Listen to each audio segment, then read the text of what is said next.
हमने बसंत कुमार जी को तय किया हाईकमान से और आदरणीय यशपाल आर्य जी, प्रदीप टम्टा जी, हम सब ने ये तय किया है कि बसंत कुमार जी को ही किया जाए, क्योंकि संघर्ष लंबा रहा है और लोगों से उनका काफ़ी जुड़ाव है।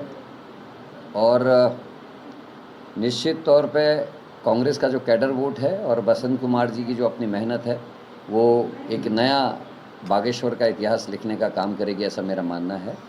और बसंत कुमार जी ही कांग्रेस के कैंडिडेट होंगे। कि बसंत कुमार जी क्योंकि पिछले बार 16,000 से ज़्यादा वोट लाए, जबकि आपका अपना जो वोट परसेंटेज है वो 3% से कम है इस प्रदेश में, तो ये साफ था कि बसंत कुमार जी की अपनी मेहनत भी है और उनके पास एक कैडर वोट अपना भी है।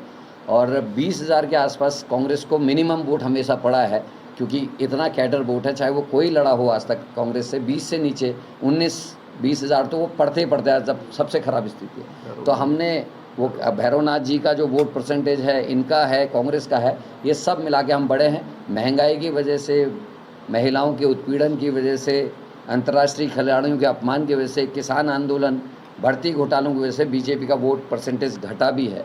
तो वो सब मिला के मैं ये मानता हूँ अगर फेयर इलेक्शन हुआ तो कांग्रेस इस चुनाव को 10,000 से ज़्यादा अंतरों से जीतेगी। और बागेश्वर की भगवान बागनाथ जी की पवित्र धरती से निश्चित रूप से संदेश पूरे देश में जाएगा।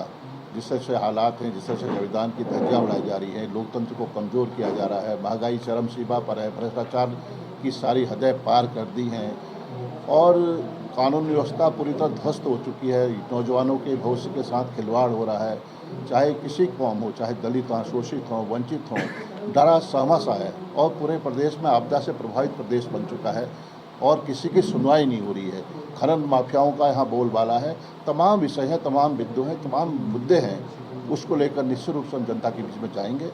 और मेरा मानना है कि जिस तरह का माहौल वातावरण है बागेश्वर में, निश्चित रूप से कांग्रेस की जीत होगी और लोकतंत्र की जीत होगी, संविधान की जीत होगी और आम जनता की जीत होगी। जब ईमानदारों की भ्रष्टाचारियों से लड़ाई होती है तो चुनौती होती है, क्योंकि वो अपने नैतिक मूल्यों से हटकर भी लड़ाई को लड़ने का प्रयास करते हैं।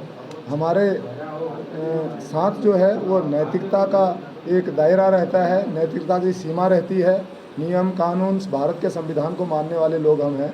तो चुनौती तो होगी ही, क्योंकि भ्रष्टाचारियों से देश को आज़ाद करना है, अत्याचारियों से देश को आज़ाद करना है और इस प्रदेश की, इस विधानसभा की जनता को न्याय दिलवाने के लिए आगे आना है। तो यहाँ से टक्कर कितना मानते हैं का जहाँ सवाल है, इस टाइम भाजपा जिस तरीके के काम कर रही है, जितना अत्याचार समाज के साथ उन्होंने किया है और माननीय स्वर्गीय मंत्री चंदन नाम दास जी के द्वारा जो काम किए गए हैं, वो बहुत रिसेंटली हमारे सामने आया है कि उन्होंने दूसरे के जो जनता के बच्चों के रोज़गार को छीनकर अपनी बेटी को गलत तरीके से रोज़गार दिया, ऐसा सुनने में आया।